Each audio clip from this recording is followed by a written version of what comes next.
Hey, footy fans, welcome to the Point of Difference Rugby League podcast. I'm your host, Dave, and today I've got an awesome guest on the show. It's a Kiwi legend. He hails from the Waikato, just like me. It's Mark Horo. How you going, brother? Kia ora, Dave. Yeah, really cool. Thank you for the invite and the opportunity to tell a few stories, a few yarns. But yeah, I've seen a little bit of what you've done, and it's really cool. Really, yeah. Thanks for giving me the invite. I appreciate that, mate. I really appreciate you coming on the show, giving up some of your time, and to share some of your yarns, as you say. And I see you hanging out in Sydney these days. What are you doing over the ditch, mate? Oh, have you got 2 hours? Sure. I come over in 1989 to have a shot at rugby league, and I stayed. And so it's funny that it was a bit of a win in 1989, but it became a lifestyle change. And working for my brother, doing traffic control, and it's been a great place. Got grandkids, and it's where I live, but it's not home. It's still not New Zealand. It's still not where I grew up in Hamilton. But it's where I live right now. But love Sydney. Love what it's been able to get for me. Awesome, man. Awesome. And I just want to point out this is now my third podcast with an ex-league legend, ex-league player in a car. I'm loving that. We've had Sam Stewart, Natty Wood. Let's add Mark Horo to the list. It's podcasts and cars. That's the new rage. That's what we're going with from now on. Loving it. Well, hopefully I match the enthusiasm of the last couple. It's in a car. It's just how busy our life are. But again, I sort of appreciate the opportunity to tell a few stories and yarns. And thank you. It's all good, man. Right, let's kick things off. Let's wind back the clock. Mark Horo is a young fella. Where'd you grow up, and what was life like for you? Wow. I thought about this for a little bit. Getting on here and telling the story, but I guess there's a bit of a pre-story. So, 7 years old. I'm doing trolley races down Pollen Crescent in New Zealand, and I'm trolley racing some parkiers down the road. And I'm being very competitive, and I'm trying to beat the Harrisons. And the Harrisons were heavily involved in amateur wrestling in New Zealand at the time. And so Michael and Trevor and the dad Neville said, you're good at this. Would you be good at wrestling? So at 7 years old, I started wrestling, and that became a big part of my life till I turned 17. So if it wasn't for the Harrisons, I wouldn't have done a shitload of stuff in my life. Without sort of waffling on a little bit too much, by the time I was 13, I was a New Zealand champion. Yeah, who knew? That's amazing. So not a lot of people would know, but if you sort of look at the way I played, I was afraid of everybody, but tackled everybody. It was so. I went to America as a 15 and 17-year-old. When you're 15, you don't, I'm Mickey Mouse. But I was, without sort of carrying on a little bit. So 13, 15, and 17, I was a New Zealand champion, and I was really good at it. So it was transferable to rugby league. Really? So what heights did that take you to with the wrestling? I went to the Junior Worlds in 1979. So I went to the under-20s as a 17-year-old. I was really bloody good at it. Okay, so in Chicago. Okay, so was there any thoughts to actually carry on with that and do that sort of semi-professionally in some capacity? Yeah. I probably would have gone to Commonwealth Games. I wouldn't have been, even with the Junior Worlds, I lost my first 2 fights straight sets. I did really good in America. So I had, in 1979, I had 11 fights and I won 10 of them. So wow. In America, North and South Dakota. So I was unusually good, but again, it was probably from 7. So all that stuff was transferable to rugby league, but I was highly competitive. I wrestled a 15-year-old when I was 13 to beat him. Wow. Yeah, I was 38 kilos. What? 38 kilos? That's nothing. At 17, I was 58. 58 kilos. So again, without sort of carrying on, I was bloody good, but very transferable. So when I played rugby league, they put me on the wing. They thought I was like my brother. Okay. So where did the rugby league come in? Because as we said in the intro, you're from the Waikato. I'm from Hamilton as well. How good is that? We both went to Melville High School. I can't believe that. It was so Yeah, cool. So where did the league at come in? 17. I come back from America as a 17-year-old. Melville Old Boys started up. I don't remember whether I was 16 or 17 when I played my first game for Melville, but I did that with a good friend of mine, Trevor Clark. And so Melville Old Boys was started. It didn't really carry on, but I'm pretty confident I would have played maybe 2 or 3 games for Melville Old Boys Yeah. because of my friend Trevor Clark. And then I had a really good friend of mine, James Smith, at 17. And about 18, I started playing for the Hamilton City Tigers. And Yes. the rest was really, not history, but again, because I was a wrestler. So one of my first Mahoe Street in Hamilton, I Oh, ran from I Hosbridge. ran Yes. I ran from Melville to there. They said, "How did you get it?" I said, "I ran here." They said, "Fuck off." They said, and I said, "I ran here," so I didn't realise that people didn't train. Yeah. That's near the hospital, eh? Just down on the Yes, main off. Yeah, turn right off the main would have Ahapa been Road. about 6 k's from where I was, but I thought nothing of it to run there. I Yeah. was again 17, 58, 60 kilos, ringing wet, but I was if me and you will have a wrestle, I'll still have a go. Yeah. That's so I was cool. highly competitive. So, what were the Hamilton City Tigers days like? Was there anyone of note running around in that comp that sort of went to any great heights with you? Oh, look, yeah, my brother Shane Horo played against. I played with a guy called Joey Albert, Andre Lovett, Perry Turupi. I played against. You know, I've always said, Dave, this, and it's probably not till you get to tell this story that without sort of waffling on, I got my apprenticeship in the Waikato. So I had to Yeah, tackle Warren Rangi, Ricky Muru, Bart yeah, Hurangi. So I tackled a lot of really senior footballers, and I've one of my favourite players was a guy called Sonny Martinga that played for Tony Fado. okay, So my apprenticeship was in the Waikato. So without being disrespectful to the NRL or to England, I was ready for anything else. I tackled yeah. Robert Kura. I tackled Warren Rangi. I tackled Ricky Muru, Blue Kingy. I had to tackle a lot of bigger human beings that I so respected. So by the time Yeah, I got out of Hamilton City Tigers, I'd done a formal apprenticeship. yeah, man. There's some big boys running around down here at the Waikato, I tell you. Oh, Robert Kura would be the like a Martin Bella, and Oh off the wow, back fence, and the back fence yeah. was created in Restles and Oh in yes, Turanga Restles. Waiwai, or Yeah, yes, but that's off the back fence. man. I lived on Ahelpo Road by Rest Hills, like just down the bottom by the Yes, Glenview pub, yep. down the bottom of the hill there. Yeah, I lived there, so I used to gaff it up to Rest Hills all the time and go watch the Cougars when I was a young part of the Line Red Cup back in those days. I, I got me a Cougars jersey. I think I might have pinched it. Oh, there wouldn't be that many around. You're doing well. No, there isn't. No, there isn't. That's amazing.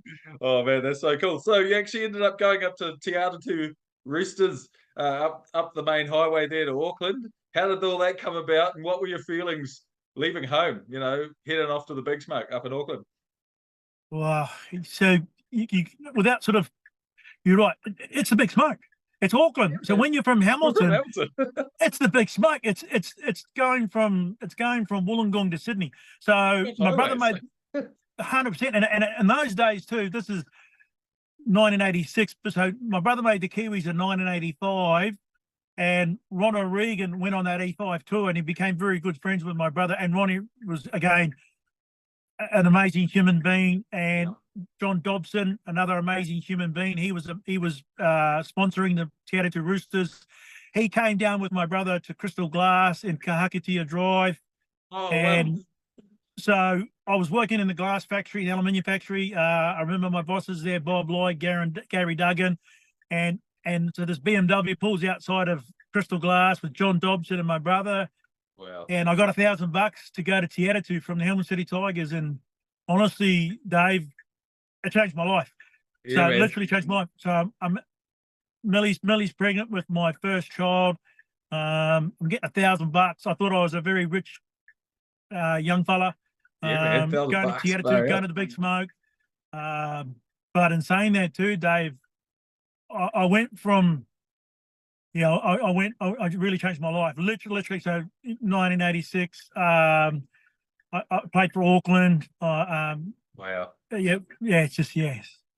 And so that moment, it's a defining moment. The BMW, John Dobson, Yeah. loved human being, great man. Shane Horo, my brother, great person. He said, my brother can play football. And yeah. Mate, you said you're on Kirkatare Drive. I literally had my first ever job just on Duke Street, just off the Kirkatare Drive extension, and behind there. Yeah. Yes. Yeah, man. I worked there for like 8 years when I was a 17-year-old. Well, crystal glass and crystal aluminium. I swept the floors of that factory when I started. Yeah. Oh, it's a small world, man. We grew up literally in the same area. That's unreal. Yeah. Crazy. Awesome. So I got a question on Facebook for you. Raymond Piatto would like to know, was there a team in the Fox Memorial Comp that gave you more satisfaction to beat?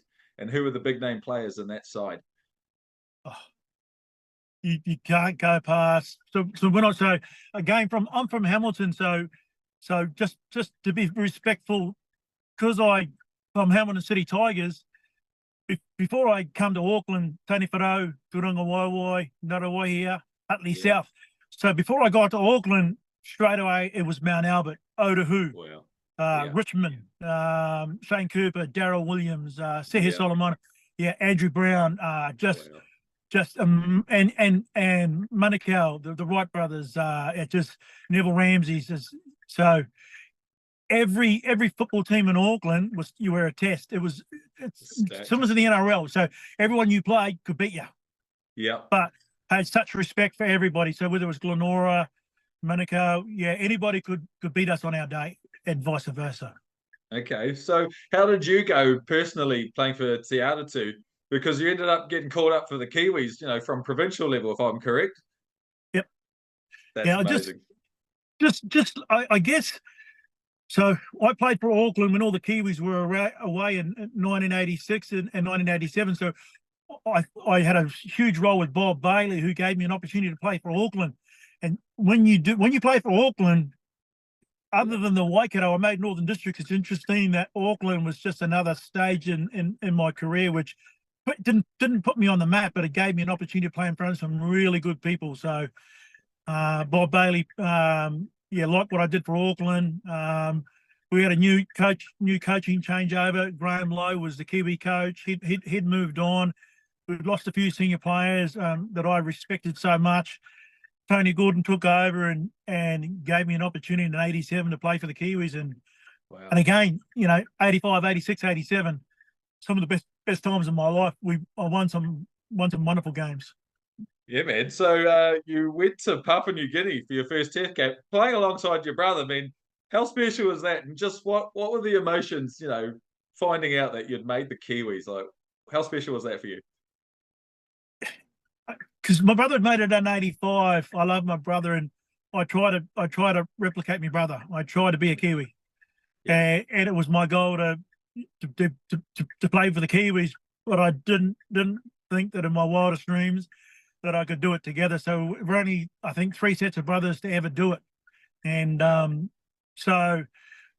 PNG, Port Moresby, wonderful crowd, wonderful people, lots of guns and dogs and just everything was very surreal. I remember getting, I think, knocked out in the first 15 minutes, and Glenn Gallagher was our physio, grabbed me, get back in the line, they need you.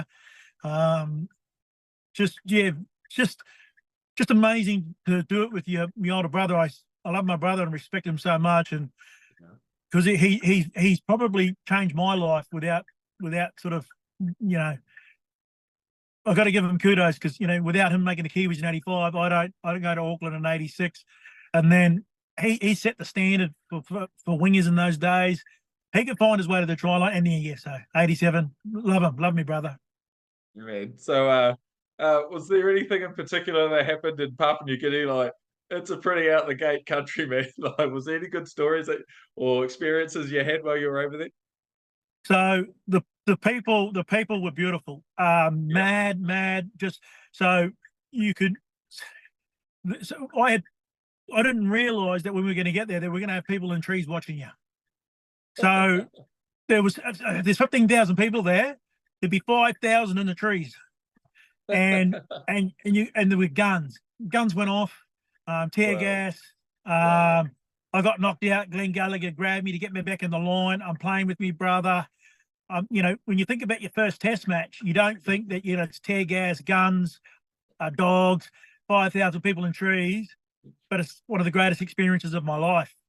And Moresby in those days too had just been taken back by the Papua New Guinean government.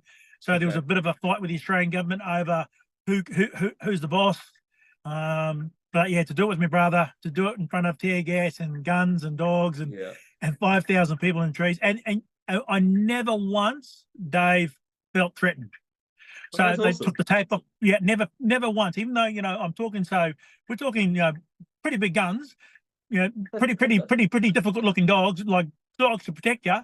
And I never once, people grabbing me, I never once felt loved. I didn't felt threatened. I didn't once feel like I was in a bad place.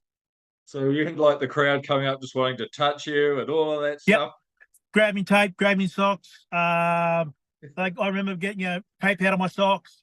Just wanted something, a piece of that they saw us as just these really beautiful things. These I guess heroes, and so it felt really felt very humble because I was my first test. I didn't really, anyway. So again, a really good story. Really, again, the funny thing about got knocked out and the physio grabbing me and telling me to get back in the fucking line and and thinking, your team needs you. And I thought to myself, these days they tap me on the head. Oh mate! So did you guys win? You must have had a win, surely, when you're over there. Yes. What was the ground like to play on? Like, it must be rock hard over there. Yeah. So you're playing on asphalt. So you're literally playing on asphalt, and asphalt with a bit of grass. So I still remember, I think quite vividly. So they did a penalty tap, and the front rows come up and chipped it over the top. Like, it's just everybody had the same amount of skill.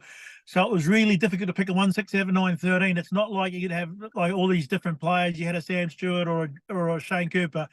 The front row could chip over the top and regather twice. It was one of the weirdest things. It's just rugby league mad people, but just again beautiful. But it was the ground, and it was literally asphalt with grass. It's unbelievable, eh? So carrying on with your Kiwis theme, you got selected to play for New Zealand against Australia, and you were involved in that 13-6 victory at Lang Park over the Australians. Take that, the Kangaroos. Could you talk us through the events leading up to the game and the match itself, just to give the people listening a true insight into how actually amazing that victory was?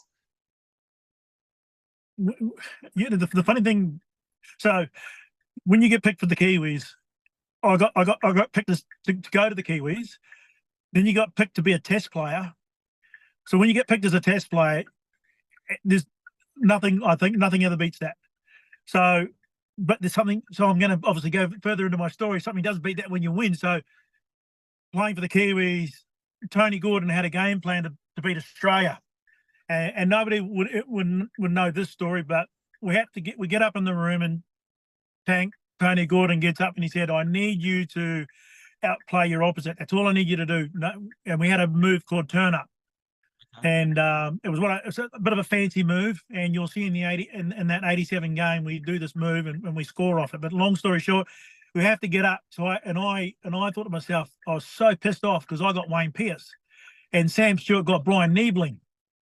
And at the time, Wayne Pearce got something about like the fittest man on the planet in the universe. Right. And I thought, barring a fucking number, he just got 11. I got 11. He got 12. And I had to get up and say, well, I'm going to outplay Wayne Pearce. I'm going to be fitter than him. I'm going to dive on more balls and make more tackles. And you have to do that. You have to do that with all the authenticity in the world. So I get up and I say, yeah, that's what I'm going to do. I'm going to outplay this opposition. And I thought, and in my deep dark, nightmares, I'm thinking, fuck, how am I going to do that? So I get in the lift. True story. So I get in the lift. Yeah. And there's about 4 or 5 players get in the lift, and I look up and there's Shane Cooper. He's got fucking Wally Lewis. Rough. So I thought to Out. myself, what have I got to worry about? He's got Wally Lewis. He's got the king. That's exactly what I thought, Dave. I thought to myself, well, he's got Shane Cooper's got Wally Lewis. Yeah. Well, the best part about that story was Shane Cooper set up the 2 tries and kicked the winning field goal. And the move from the turn up, Shane popped it, so Sam gets it back to Shane. So Shane Cooper set up 2 tries and kicked the winning field goal. So he outplayed Wally Lewis that night. And nobody would know that about that intimate little story about us having to outplay. But me thinking, like, what do I got to worry about? He's got the king. And he outplayed the king that one night. That's all you have to do. So amazing. The other part, without sort of talking too much about that night, I didn't change for about a day and a half. So when we came back and got changed, we used to call them our number ones. Okay. And as anybody that's beaten Australia, it's quite a significant thing. In 1987, it was hard to do. 8 of us had never played Australia, let alone beaten them. So yeah. So the number ones is our suit and collars and ties, and I slept in them for that night. And yeah. So can I tell one more story? Absolutely. You can tell me anything you like. I got all night. So Hugh McGann was the captain that night. And after 7 minutes, we're down 6-0. I think I might have tackled Wally Lewis about 4 times, and they set up a try, and Sterlo scored a try. Yep. And I turned to Hugh McGann, my captain, and I said, not to swear anymore, but I said, I'm gone. I think I said, I'm fucking gone. So 2 things about that. One, I thought I was gone after 7 minutes, and Huey gave me the confidence in the world to tell me you're going to be okay. Yeah. My second memory is lying in my hotel room and my number one's known that I was. Yeah. Those are the 2 memories after 7 minutes that I wasn't going to be able to handle this atmosphere. My captain telling me I was going to be okay, Hugh McGann. Yeah. And then lying in my hotel room knowing that I'd just done it. Well, not personally, but yeah, we'd just done it. So that's incredible. It is when you sorry to think, when we all come from Te Atatu, Glenora, Manukau, Richmond, Otahu. So Daryl, Gary, and Huey were the only guys that were playing in Australia. And I'm going to be very respectful to Australia. I wanted Wally's autograph. Exactly. I wanted Peter Tunks. I wanted Wayne Pearce. There were guys that I saw on TV. So anyway, with that. And Peter Sterling, like, oh my God, I got to play with him. Yeah, that's amazing. Yeah. Single-handedly, we beat Newcastle one day, 23-0. He did it on his own. Yeah. Yeah. Was that when he got like a 10 out of 10 in the Rugby League Week player rankings? He got like 3 tries. Might have been. He should have got 12. Yeah, he's unreal, eh? What a player. What a player. Okay, so you also played lock for New Zealand in the 1988 World Cup, given the Kumals a hiding, and you also got home 12-10 over Great Britain. And was this your first test against Great Britain at the time? Yeah, I got hurt. I had to leave the field.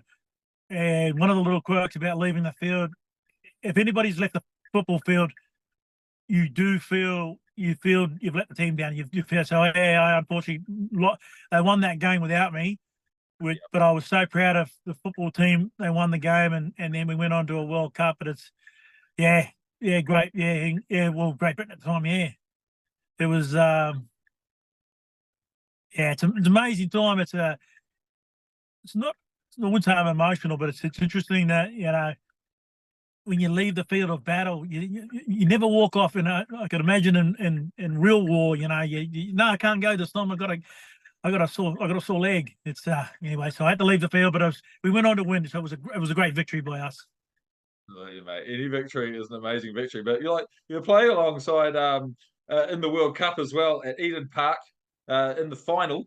You're playing alongside like Kurt Sorensen, Mark Graham, some of the great guys, Gary Freeman. What's that feeling like, rocking up to a grand final essentially in a World Cup at Eden Park? I mean, it's not normally played at Eden Park, but it was this time.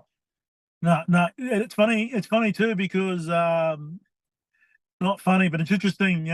52,000 people. I remember how many people were there. I remember we were getting beaten. I remember we had a massive dig. I remember. So Mark Graham, if there was people in the Waikato that I respected, Mark Graham, Kurt Sorensen, you look at the Howie Tamati. So I was fortunate and blessed to have played, even though we lost, I got to play with guys that were just before me and to get that experience. So I played a Kiwi trial with Dane O'Hara. So to go to a World Cup and play with Kurt and Mark and see what level I needed to get to, I didn't measure myself that day, but I sort of knew how much more I had to learn about football and about toughness. And I'm very grateful playing on that Hello Turf, Eden Park. Not many league players get to do it. It didn't go our way, but it's just Dean Bell just had. Wow. Yeah. It's pretty cool, man. Because you kind of played in a few different generations. You kind of just came in at that right time where you were with those sort of older guys on the way at the end of their career. And then you were sort of around the early 90s and then also the mid 90s. So you sort of saw a few different generations of players during your time in the Kiwis. Yeah, it's so in '85, yeah, Dane O'Hara, Howie Tarmany. I played a Kiwi trial, and I still remember I talked to Graham Lowe after I dropped the ball with not the line wide open, about 40 meters, and he said, "You drop your jersey."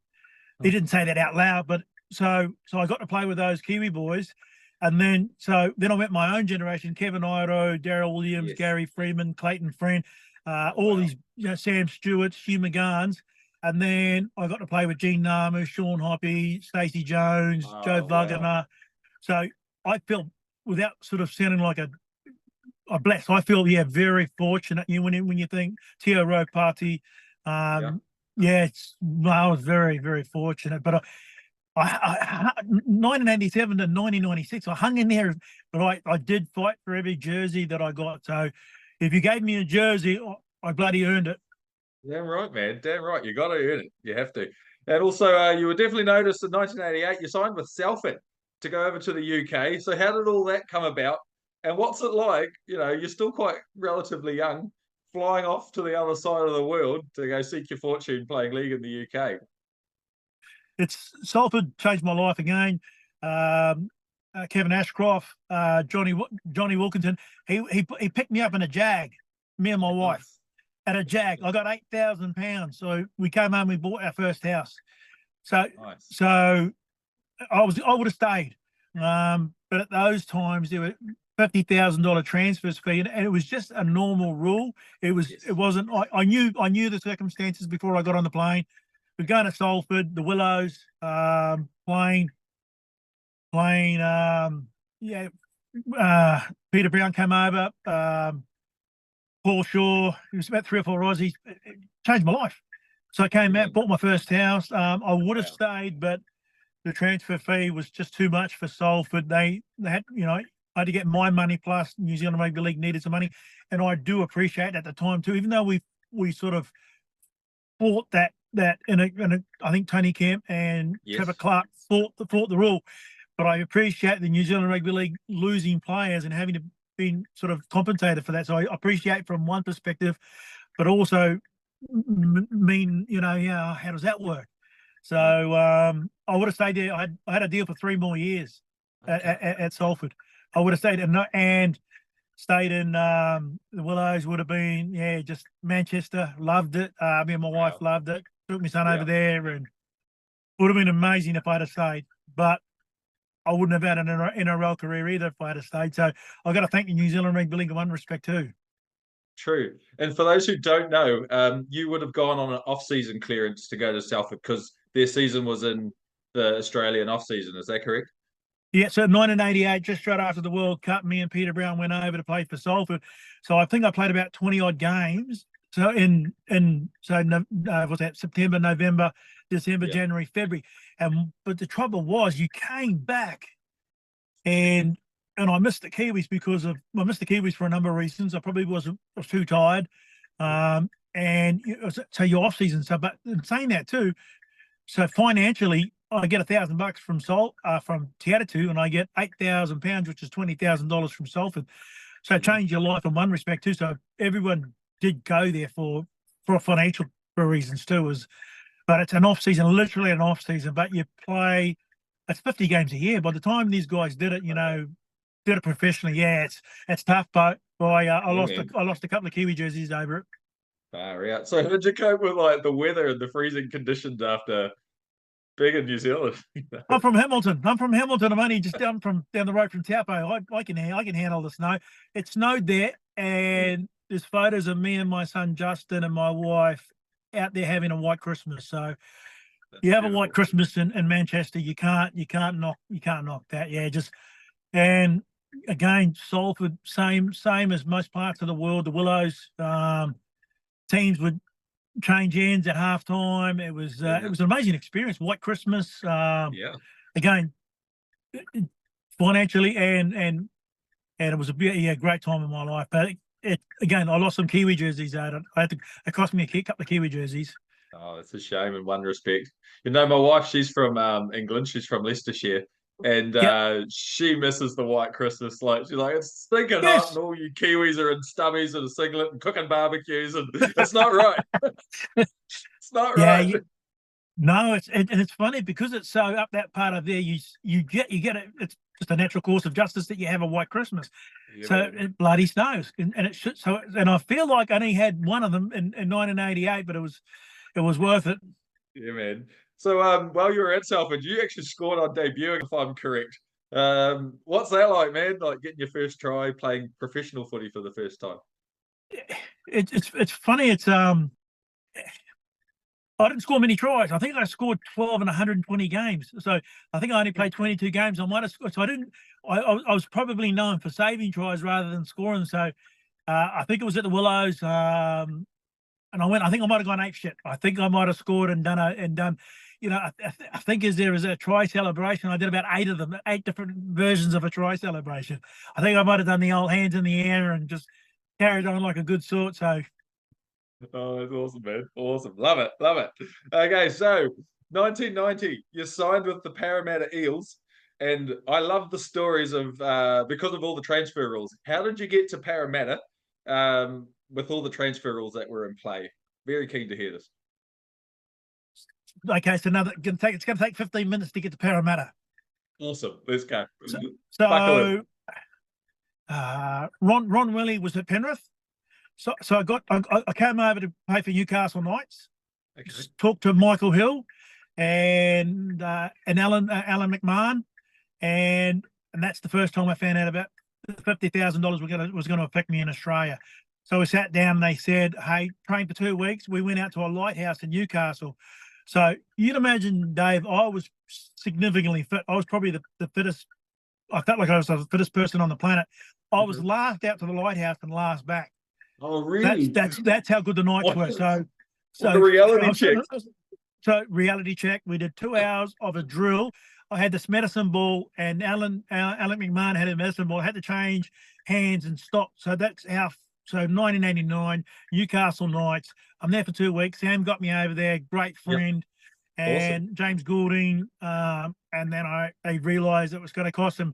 If they needed me, it was going to cost them 50 grand. And they said, "Look, Mark, we can't afford the 50 grand and you." So I went. I sort of packed up Newcastle, went back. So me and Sam just couldn't do it. Went back to Parramatta. Went out to Penrith. Ron Willie. And then Ron Willie said, "Yes, look, we'll train and trial you. We'll work out the 50 grand later." And then Gus took over, and Gus said no. So it would, but it wasn't like I was and I wasn't a somebody. I wasn't, the fact you play test football. So anyways, long story short, we said yes to Ron Willie. He lost his job. Gus took over, and they said no. So I'm sitting in the family inn in Parramatta with my brother-in-law, James Ormsby. Okay. And he knew a guy called Johnny Colt, who was a friend of Dennis Fitzgerald, who was the emperor of Parramatta.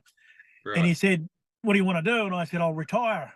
And so I'm sitting at the family inn in Rydalby, and I'm going to retire. He said, "I know Johnny Colt. He's down in the cellar at Parramatta Leagues Club. Let's go talk to Johnny." Went and saw Johnny Colt. Johnny Colt said, "I'll talk to Dennis." And so we ended up getting a meeting. It only took about a week or so to get a meeting with Dennis Fitzgerald. And this is another good story. And it's an interesting one. Sorry to be talking too much. No, mate. I love it. I love it. This is what it's all about. So I'm sitting with Dennis Fitzgerald. So you can imagine I get $1,000 for playing for Te Atatu, and I'm highly paid. I'm happy with $1,000. So Dennis says, "You'll get $1,000 to play reserve grade, and you'll get $2,500 to play first grade. Okay. So I look at the contract, and I went, it's a game. Oh, per game. Sweet. So Dennis, do you need to go home and talk to somebody? And I still to this day, I'm thinking, holy shit, I'm going to run home. So I go home, tell my wife Millie, and just say, hey, look, it's $1,000 to play reserve grade. She said, that's not too bad. Thinking, $1,000 to play Fatiati for the year. Yeah. But I said, it's $2,500 to play first grade.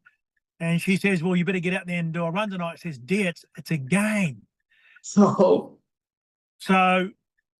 I went back to Dennis. I'm getting $2,500 a game to play first grade, $1,000 to play reserve grade. And I said to Dennis, there's $50,000 if you want me. But I said, I'm that desperate to play for you. I'm happy to play half. So my first contract was to pay half, 25 to 50 grand. So the first 25,000 I earned that year went to and Dennis paid the other half. But in saying that too, I had no problems. I had no problem testing myself against the very best players in the world. Even though, like I said, Warren Rangi, Rick Muru, Bart Harangi, Ricky, all these people that I tested myself. All I was doing was transfer with Martin Bella, Steve Roach, Glenn Lazarus. I didn't have a problem. It was but it was transferable as so anyway. I paid half, and halfway through 1990. So sorry, one more story. I should Mick Cronin was the coach. Yes, and he was that impressed with me. I played all the trials. And he said to me, if you play as half as good as you train, you're going to be okay. So he gave me the nod. Got to play with Peter Sterling, Brett Kenny, did an off-season with Peter Wynn, Steve Ella, Eric Grove. So I got to train with them and see what a professional looks like. But in saying that too, so without not being disrespectful, so, Mark Ryan, Kurt Sorensen, Dennis Williams, I know who my idols were, even though these guys I respected so much. But so halfway through the year, I upgraded my contract and stayed there for another 4 years. So amazing. What a story. I love it. I love the stories of all those transfer rules, because a lot of people don't actually know about that. Like younger people like myself didn't actually know. So it's amazing that you guys were the pioneers of like breaking down those barriers and actually being, making it possible for Kiwis to go and play in Australia. And now it's just nothing for Kiwis to be picked up for a club over there. So we owe you guys a great debt of gratitude, for knocking down those walls for everybody. Yeah, I think Tony Kemp and Trevor Clark, they took it to court. They had again, without sort of, I don't know how legally I could, but I'm happy to say that they broke that barrier down. Some of us had to fight it earlier, but we had to fight it with our ability. So I didn't have the presence of mind to get a lawyer, but I fought it a different way. But it's so. Yeah. If New Zealand Rugby League ever want to give me that 25 grand back, they can. Yeah, go on. Give Mark a call, guys. Give Mark a call.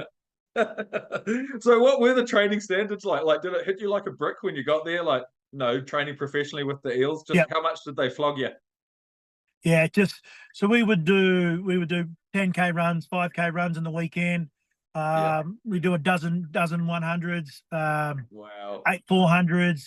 I guess in those days too, and all of us that played professional rugby league, whether it's Darryl Williams, Hugh McGahn, Gary Freeman, Clayton Friend, Hugh McGahn, you were tested mentally and physically.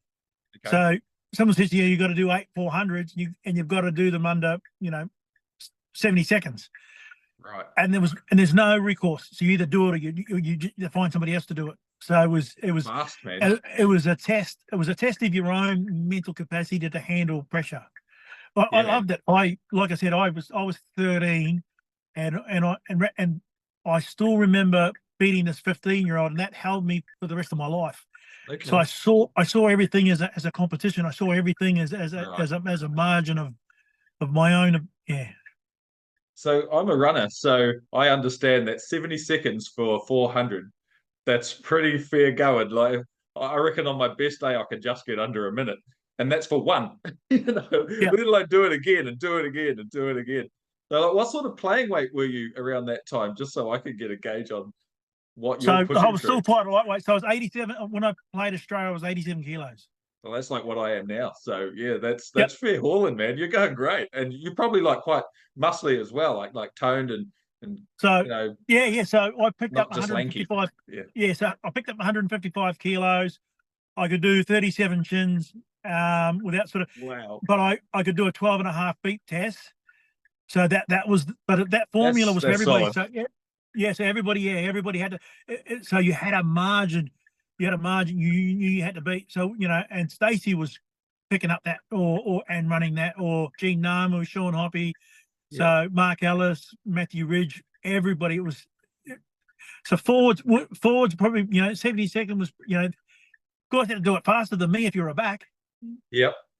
That's unreal, man. Far out. So you also said you did like 5K and 10K sort of runs.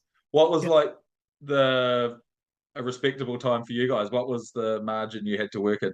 around the 45 minutes. It was for 10Ks. Really? For 10K? That's fast. Yeah. So like It's not Gerween, PB. yeah. So, but in saying that too, so how many weeks would you train? How many days a week would you train? So I'm training 5 days a week. Yeah, So that that's ten about k's is once a year. That's Lake Gerween. We know we're going to do it. And if I okay. told you had to beat 50 minutes, otherwise you go home. Yep. And there's a first grade jersey up for grabs. Yep. So without being very respectful to a time. So yeah. And I'm telling you too, there's guys that beat under 40 minutes. There's guys that was beat. It's I wasn't crazy. the first one. I wasn't the first one home. I was probably halfway. Yep. It's interesting that it's just interesting though that your time is relevant to your effort. So Yep. yes, so I'm quite proud of my beat test. I'm quite proud of my Should be. That's yeah. fit, man. Like I know like local league players and they like in their provincial training still have to like do a 20-minute 5K. And I'm like, God damn, Yep. that's fast. And they're Yep. forwards. And that's quick. But you're Yeah. doing that. I'm only doing that once in the off season. I'm only doing that one time. I'm Yep. training for. So if you think of November 1st, and I've got to do that just before Christmas, and I've got to do the same thing after Christmas. So yeah, and there's an NRL jersey up for grabs. It's a bit fair and unfair. It's almost like, okay, Mark, you'll play first grade if you're under 50 minutes. Yep. I know Oh, what's up for grabs. But in saying that too, you sort of know in your mind what you're capable of. yeah. Oh man. I guess you I prepare was for it, mad. don't you? You know it's coming. Yeah, and I'm still a bit mad. Love it. Gotta be. Right. Okay. So you're a Kiwi, you're mixing it with the Aussie side. Did you get much shit for being a Kiwi? So that's good. That's a great story. So yeah, a lot of sheep jokes. The good thing about Of Peter course. Sterling and Brett Kenny, Ray Price was at the club, all these different New South Wales players, Yeah. Mick Cronin.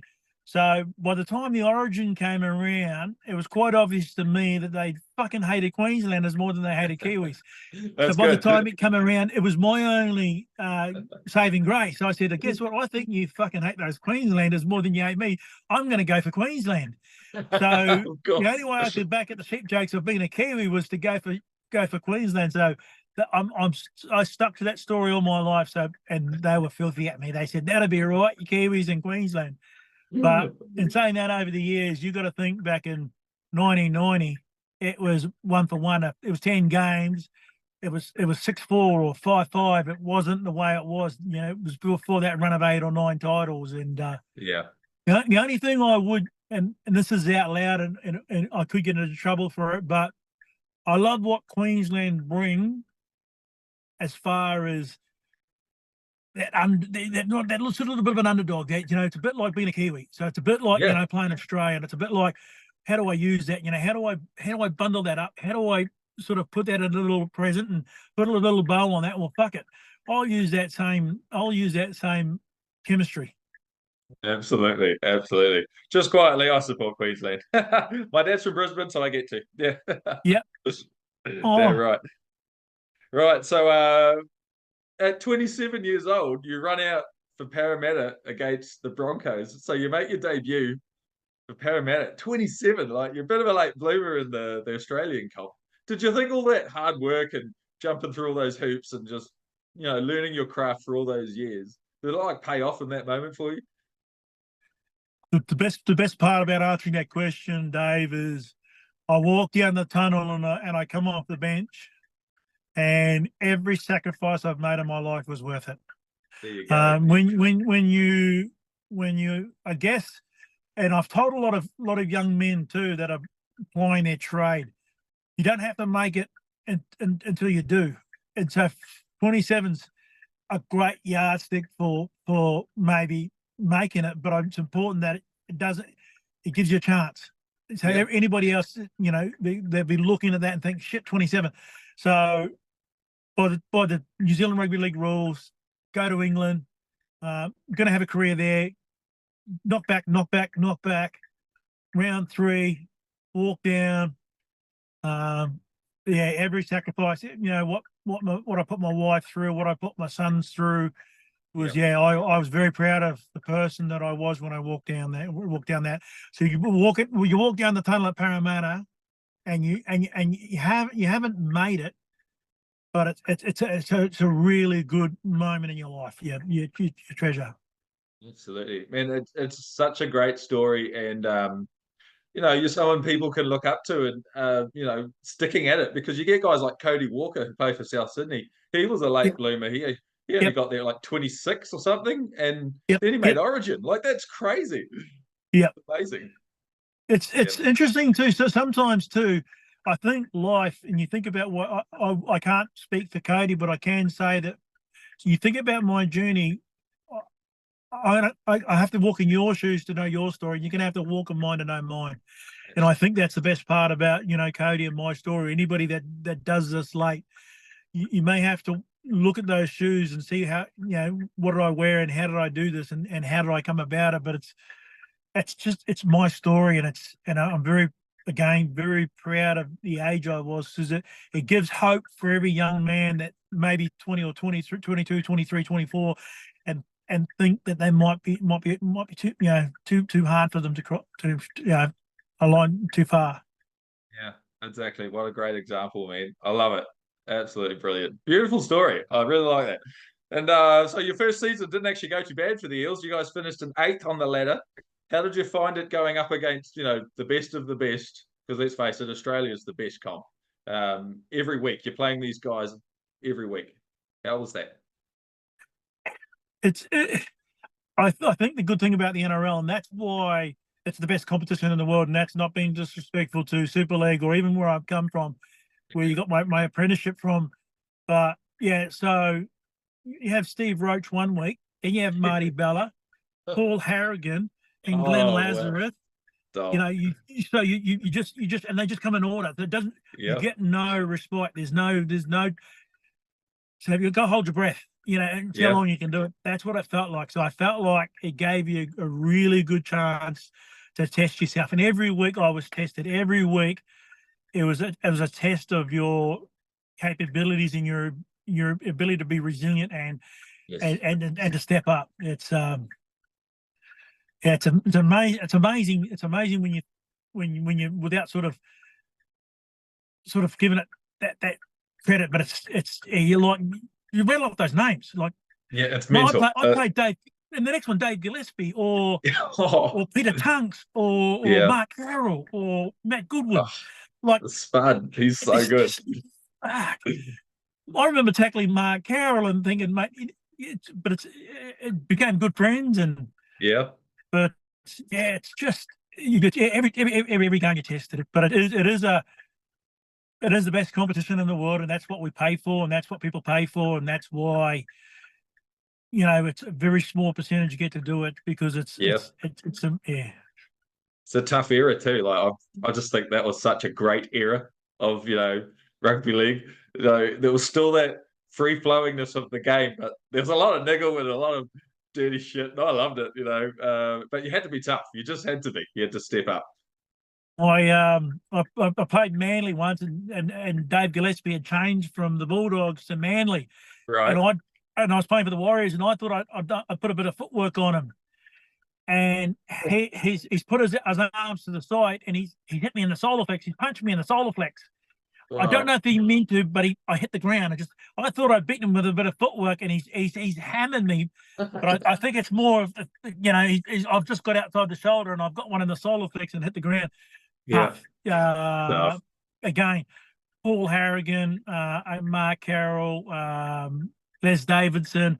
There's a myriad of players you could just Yeah. so respectful and tough.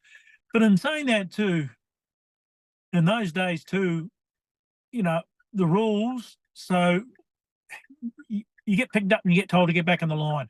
Yep. Those were the rules of engagement. But I also appreciate today that I went through the 6 again rule, and I've gone through today, and I appreciate today's game. I love today's game. I think it's important that we protect ourselves. So I don't have any of Yep. my own teeth now. So Wow. they can keep their own teeth now. Yeah, I've had to learn to adapt to some of the new rules, and I'm actually really enjoying the footy this year. I've just gone in with a nice fresh attitude of this is the way the game is, and just Yep. enjoy the good footy. And it's been a great season. I can't pick a game on the TAB to save myself. Yeah, it's interesting too. I feel like I thought the South might have been a bit better. I thought the Dolphins were good. The Tigers are going great, other than against the Dolphins. I thought the Sharks have been a little bit disappointing. It's interesting so right now we don't know who could win the comp right now. And last year was a little bit simpler. It was interesting that Penrith have been dominant over the last maybe 5 years. Is you could actually say, okay, who's going to play Penrith? But at the moment, there's probably 10 sides that could win the comp, and obviously the Warriors are right up there.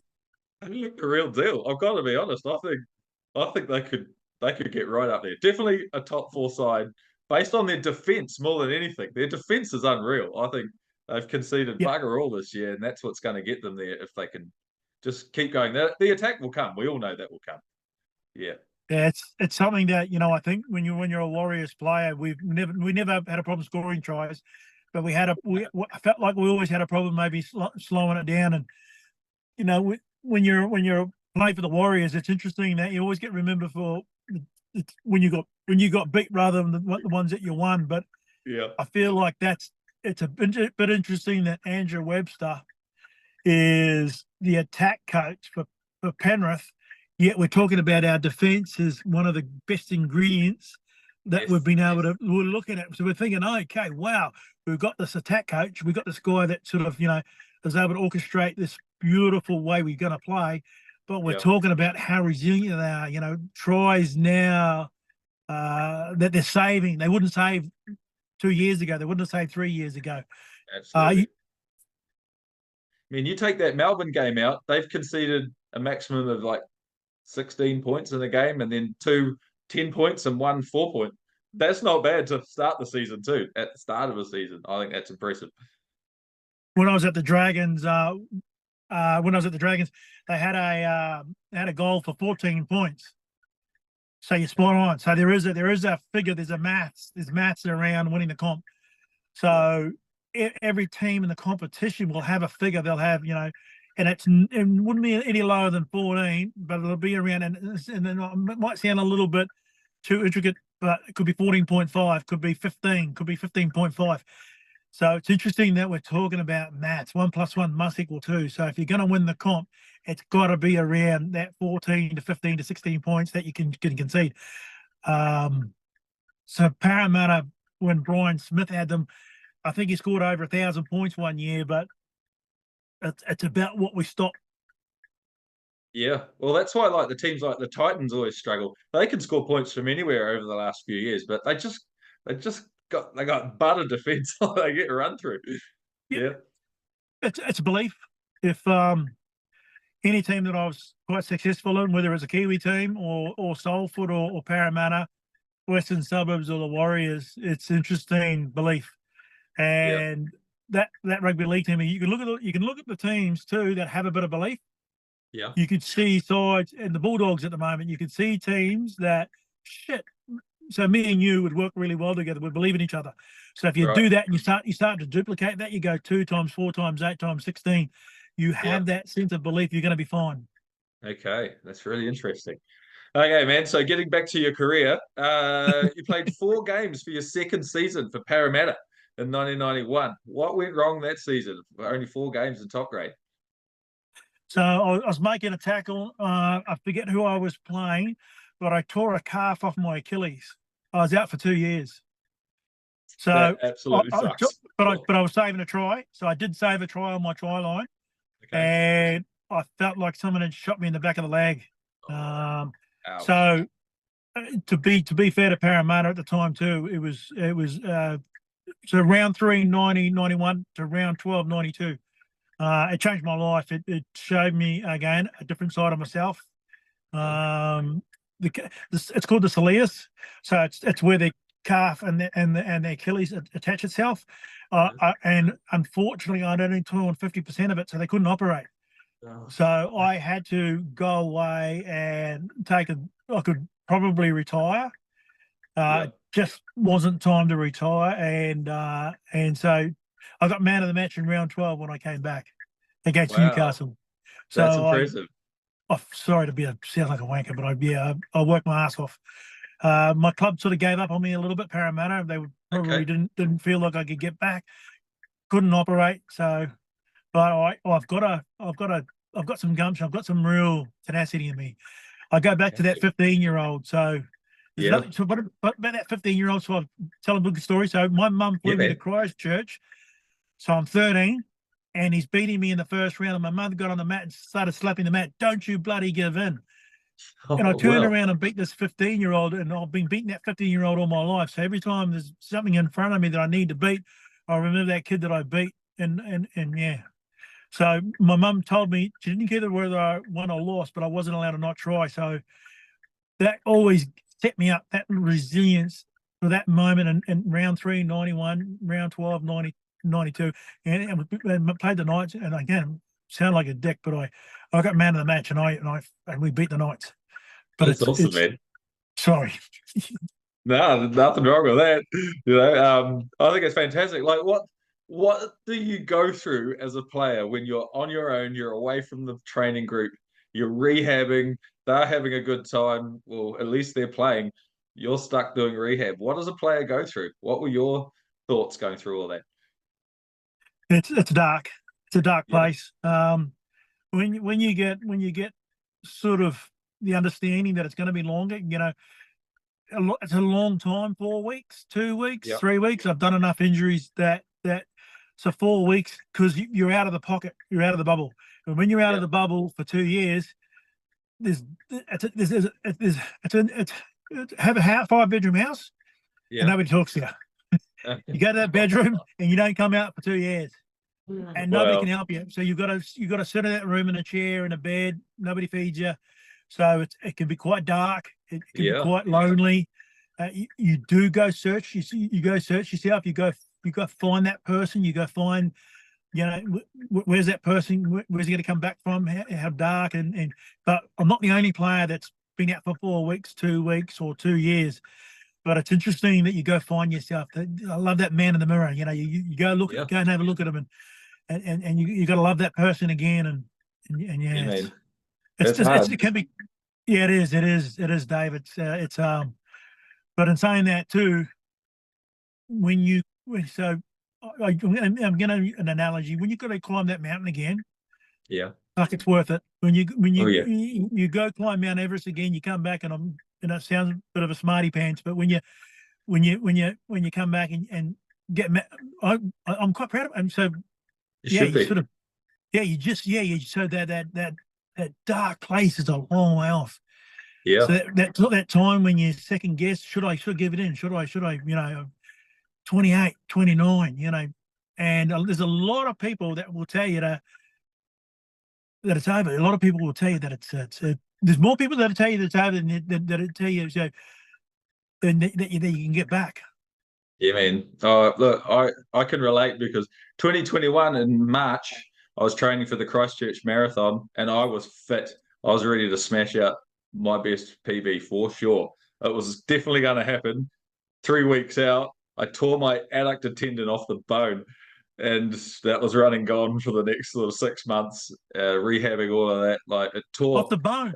Yeah, it hurt like crazy. It just like ripped. It was like this big tear where the tendon, yeah, came off the bone. So I had to rehab that for ages. And then last year, finally, I entered Dunedin Marathon and I finally got that PB I've been wanting. It took me another 3 years, but I got there, Yeah, How's the but it dark took place for forever. you? What's your dark place? Yeah, well, that's it, man. Not being able to You train, know what I'm talking about, don't you? Yeah, hard out. So I mean, I relate big time. Never played league, but I'm a passionate runner. So it's like, you know, it takes dedication. I work long hours. You got to train in your spare time, and then that Yeah. happens right before race day. I lost $300 entry fee, all of that stuff, and it's just like, oh man, I was ready to go. That was my moment. Lost it, but yeah, I got it last year. Finally, happy days. Congrats, Dave. It's interesting too because there's a Dave Carter. There's a new Dave. So Yeah, you can still fail successfully or fail admirably. And I love the fact that you got back and you have another story to tell. So that's not the man. story. That's not how it ends. Yeah, that's right. Yeah, you just got to keep going. Got to keep going. Yeah, man. So back to rugby league. So 1995, you signed with Western Suburbs Magpies. How did that come about? Because as you said, you'd been injured. You said the club kind of didn't necessarily look after you the best. So what made you decide to move on and go to West? So in '94, I played 17 reserve grade games. So the writing was on the Wow. wall. 94, I'm 32. It's coming to the end. Yeah. I've just got over my injury. New coaching staff at Parramatta. He was just of a different. It was, and coaches I appreciate because I coach now too. So Okay. you have a point of view, and I wasn't in his plans. And so it made it really difficult. I'm not in their plans. So I still remember meeting Tommy Raudonikis, Oh, and mate, he's a legend. Rest in so peace, without Tommy. sort of, oh well, I'm going to throw one number. So in my last year for Parramatta, I got a really good sum of rugby league money. Okay. And I got paid handsomely for '94. But I Nice. will tell you that I went to Tommy and he said, "I've got no money," and I said, I don't want the money. I just want the chance." He said, "I'll give you $6,000 Okay. to play a season." So I was getting, if you think about the 2,500 a game, Tommy Yeah, gave me, she's a I made bit of a pay cut. $11,000 in '95. So the good thing about this though was, again, it was another test of my character. So it was another chance to have a look at the man in the mirror. Okay. So in '94, 17 reserve grade games. It wasn't the way I was going to finish, and I was going to retire in '95. I just needed a swan song that I was in control of. I Fair wasn't going enough. to, not to be disrespectful to anybody that's played reserve grade, but I felt like I had more to offer. Tommy says to me, "I'll give you a $6,000 sign on and match payments," and I made 11 grand in '95. And I played 22 games. Nice. So there's a lot of good stories about '95. It's Yeah, man. so so I punched Greg Alexander in '95. I split him. Is that when you played for the Warriors? No, I was playing for Western Suburbs, and No, he was at the Warriors. he's with the Warriors, Yeah, yeah, yeah. we're playing at Campbelltown, and he's having a bit of a set to with Paul Langmack, and Paul Langmack was my captain. So I punched Brandy and split him. I got put in the sin bin, and then I had to play with Greg the next year, and he goes, "Fucking sorry, man. I had to punch you. You're having a fight with my captain." Great man, Greg Alexander. There's Phil Blake. Got Oh, a lot of stop time it. out about. Yeah, just I. If I had my time over again, I probably wouldn't have punched him because he was such a good person. But I didn't know he was a good person until we played together. But Did people ever come across that situation? You have a set two with someone and then you bloody sign for their club the it's the next first thing we year? talked about. We had a few beers and we said, "Mate, you punched me." I said, "Mate, did you deserve it?" Oh, But that's awesome. I love it. That's so good. Tommy was funny. Yeah, let's hear some stories about Tommy. It's, Tommy rang me up 4 o'clock in the morning. I'm at home. Yeah. And he goes, "Hey, all right, how are you? Where are you?" I went home, Tommy. Fucking 4 o'clock in the morning. He goes, "Fuck you, and good son." I tell that story because I love Tommy. What he did for me. There's a couple of really good stories. So one that he rang me to see how I was, and he told me that I played good. Yeah. And not a lot of coaches do that these days. Not a lot of coaches will go out of their way to say, 4 o'clock in the morning, where are you? I said, "Fucking home, Tommy." and you did good. We played Penrith Panthers, and we were leading 12-0. I had a bit of a set too with Girdler and Matt Adamson, and we had a bit of a and then me and Matt had a bit of a set too. We had a bit of a fight, and I got put in the bin, and we lost, and we were up 12-0, and we lost that game about 30-12. So when I've come back on, they've just got in a bit of a shit fight, and they've towed us up. Yeah. And we got to training on Monday night, Tuesday night, whatever night it was, and Tommy's got up and said, "All right, fucking stand up." And I stood up, and I'm thinking, here we go. I've left the field 12-0, got into a fucking shit fight, got to fight, and he goes, "Tell you what, all right, you're the toughest bastard. The rest of you can go get fucked." He's the only guy that stuck up. Not that I condone fighting, but I will fight for this man every day of the week. I will fight. Yeah. Just it's a sense of camaraderie that you. Yeah, so I'll punch 1,000 people in the head if that's the response that I'm going to get. But you need a reason to punch somebody in the head. I got sin bin twice in about 200 games, but it's so respectful. Love it. Oh, mate, that's the funniest story. So, 1995, as we said earlier, you actually got to play with the World Cup for the Kiwis, towards the end of your career. What was it like suiting up, And then you guys played in that match against Tonga where you guys nearly got pipped by bloody Tonga, and you guys had to come back and you won like 25-24. Yep. So so I got a reporter ring me to say that I'd made the Kiwis, and I said, "Fuck off." I hadn't played for the Kiwis since 1990, and he said, "No, Frank's picked you," and I said, and I swore again, and he said, "So Frank had to ring me to tell me that I'd made the Kiwis," and then Frank Endicott changed my life for a number of reasons. So 5 years without a Kiwi jersey, but this also allows me to tell another story. So one, no Kiwis for 5 years, couldn't, and I didn't deserve to play for the Kiwis. So it's interesting that somebody thought that I did. So Frank said to me, we need to go away with it 95. We haven't done well in the last couple of years. I need a little bit of resilience. I need a little bit of, a little bit of what you bring. And look, I can't promise you a test jumper, but I can promise you a touring jumper. Awesome. So I went on that tour, to tour and so Siduru, Stacey Jones, Gene Namu, Sean Hoppy, Matthew Ridge, and all beautiful players. I wasn't uncomfortable being in the Kiwis, but I was very fortunate to see another generation. So I went there, Gary Freeman, Daryl Halligan, wonderful players.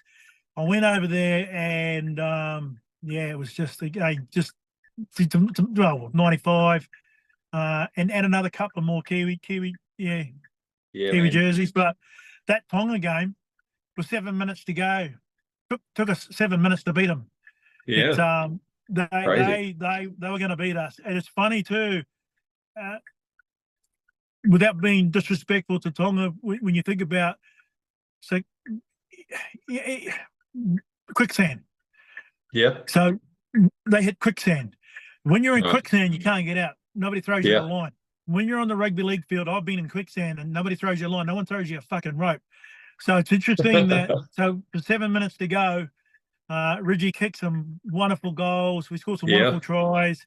They got in quicksand and they couldn't get out. So anything that they did just didn't turn in our favour. But I think we might have had to score 3 tries or 4 tries in 7 minutes. It was that precarious.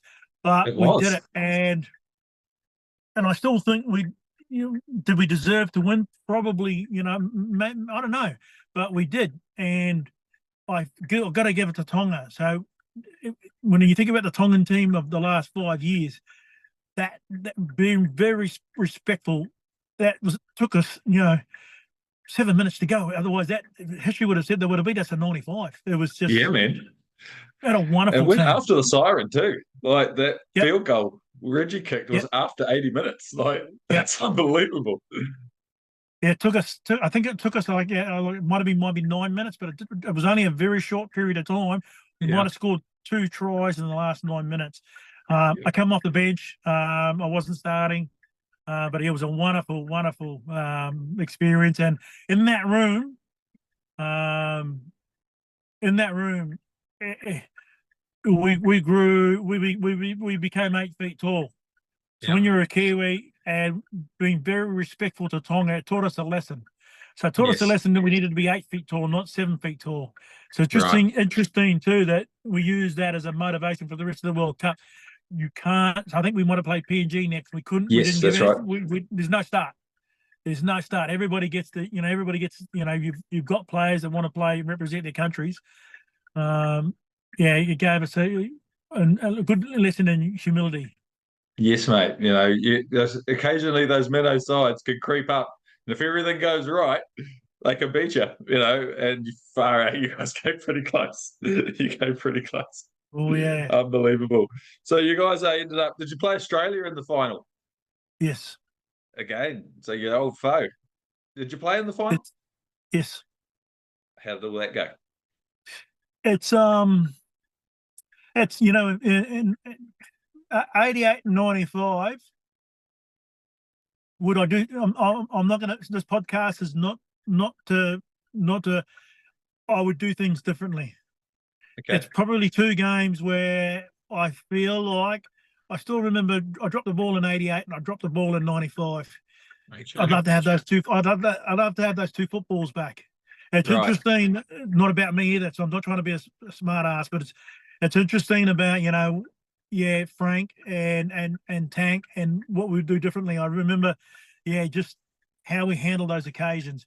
When you play Test football and you play Australia, no stone unturned.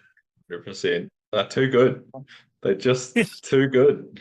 They have the best players. And if someone gets injured, they just bring in the next superstar. We didn't have that luxury. We've never had it until recent times where someone can be injured in the halves or like a gun player and they can just replace them. I don't the, think the we've had funny the that. funny thing about that game, we lost Suduru. Okay. He couldn't play. He couldn't play in the final, and I saw him the other day, and I still believe he was the difference. Yeah. Suduru couldn't play in that game, and he got ruled out for a game. And Wow. I still, Dave, Suduru plays. We're world champions. Yeah. Far. He's a gun. Love you, Sid. Yep. He's a great man. Yeah, great player. Unbelievable player. I mean, that was when I was a kid watching the Warriors. So I was, 11 when the Warriors started in '95? Wow. Yeah, I was 11. Unreal. So that was my childhood watching all those guys in that generation, like, and even yourself, like Super League season, which we'll talk about next, when you come to the Warriors. You were the generation that I watched as a child. So, Yep. when I was starting at Melville High, I was watching Wow. you running around in Super League.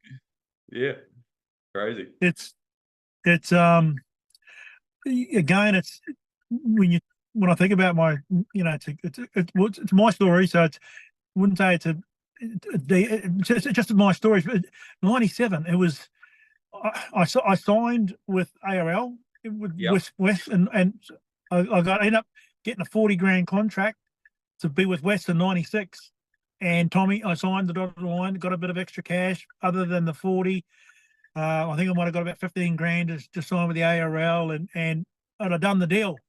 And then I got a call from Frank and John Noney and Ian Yeah. Robson to go to the Warriors. And Oh, and they were Super League. I just said to Tommy, I said, mate, they've given me a shitload of money to go play for the Warriors. yep. He ripped up my contract in front of me. Really?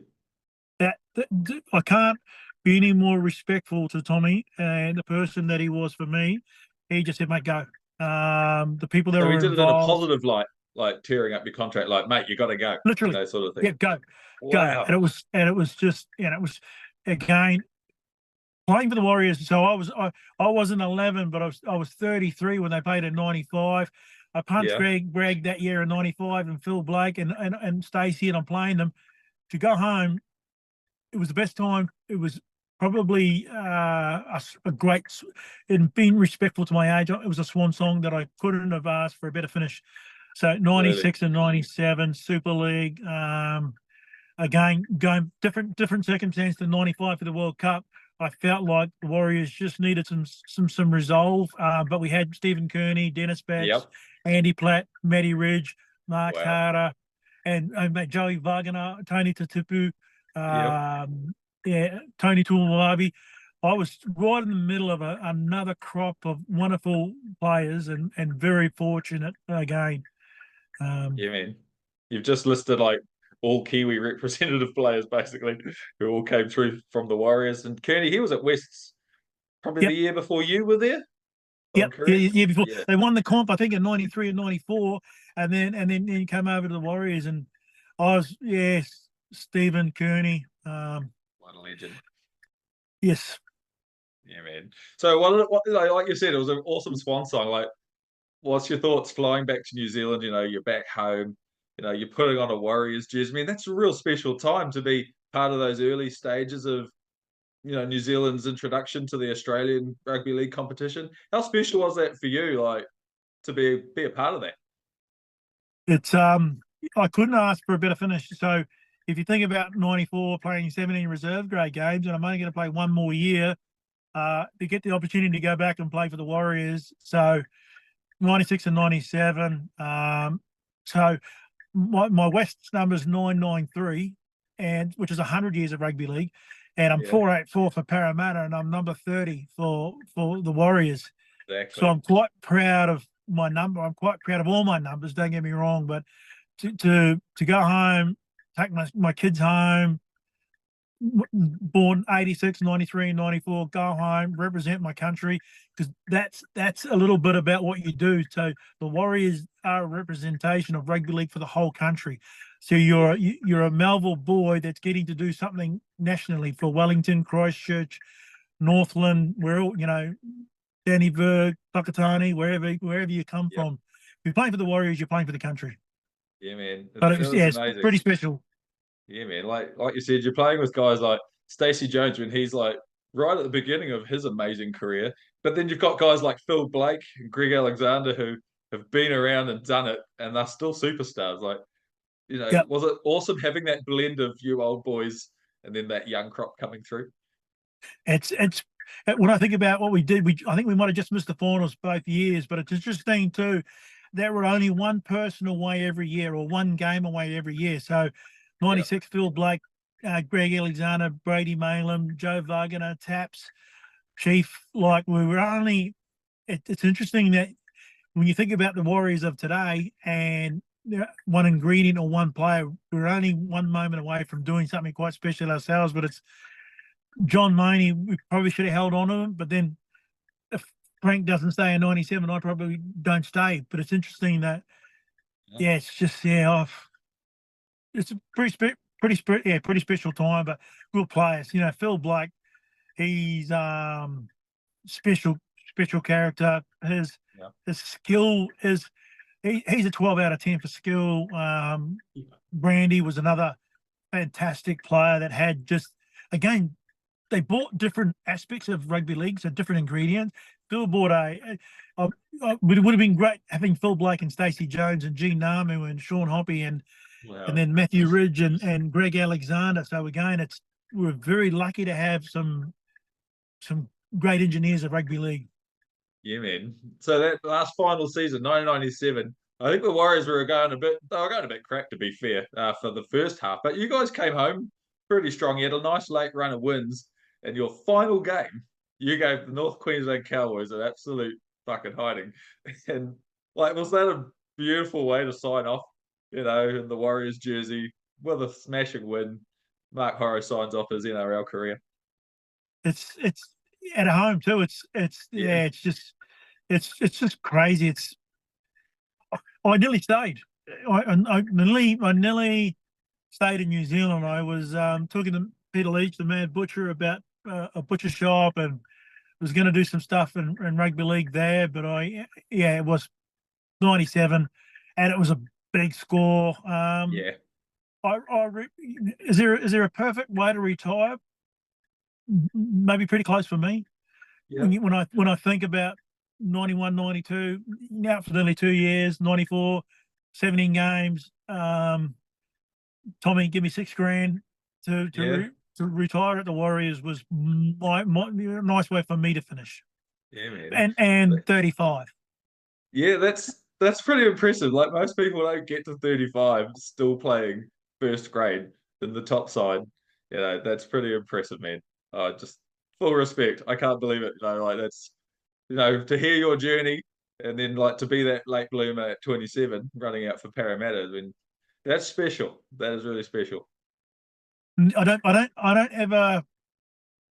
know who the 15-year-old I beat when I was 13, but my mum and my dad just gave me. So my dad was a very good hard worker. He worked on the farms in New Zealand.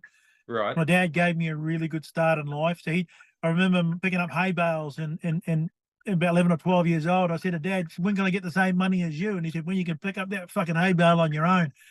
So it's interesting that so I got a great start from my dad, but work ethic, and my mum taught me how to compete.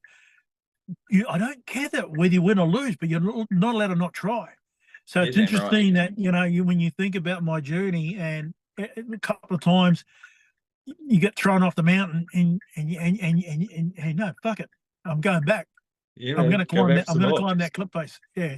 Yeah, man. Would you say both your parents? What about like your immediate family? Have they all been a pivotal part in your career? Like, because when you're moving around and you've got a partner and you've got kids, and they're your rock, aren't they? So I guess the number one, my parents before I met my wife. Yeah. My wife, she's the love of my life. So Awesome. 40 years together. Wow. Glenview. I met her at the Glenview in 1983. Yep, there you go. So the pub, Glenview pub, we met there, and wow. So yeah, I can't go past my wife, my 3 kids, my grandkids. Can't go. So my dad picked up that hay bale. It was a wet hay bale.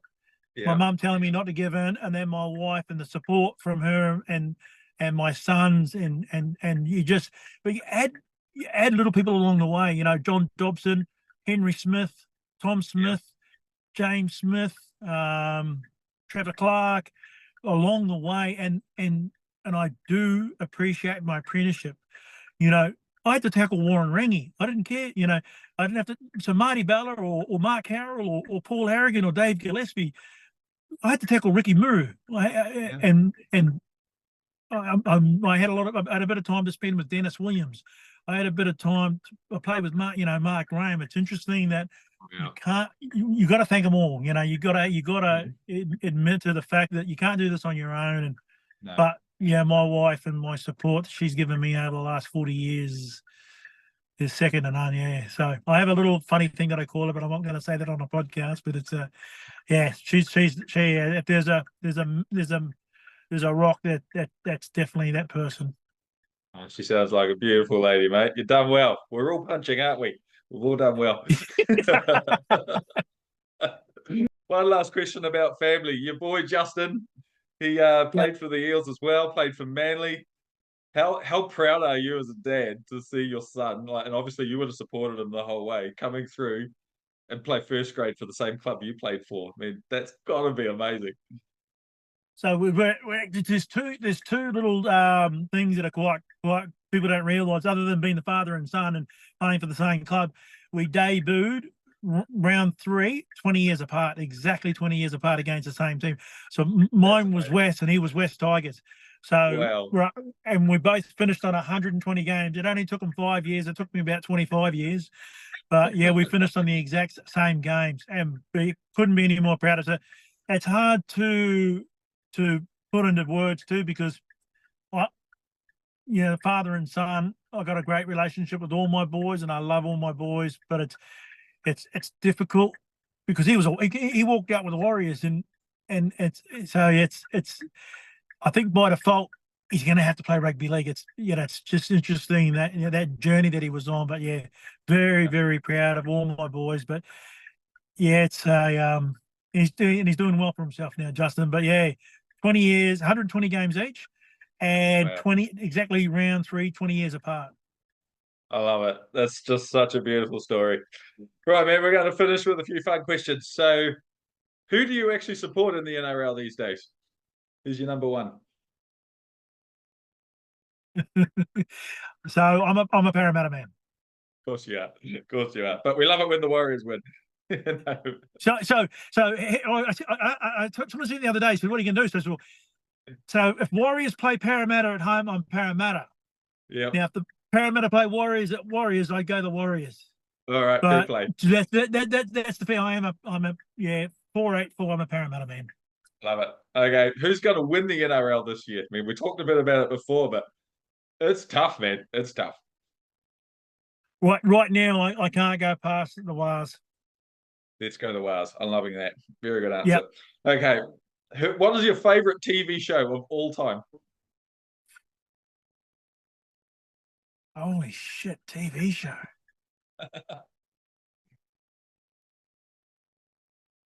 Jeez.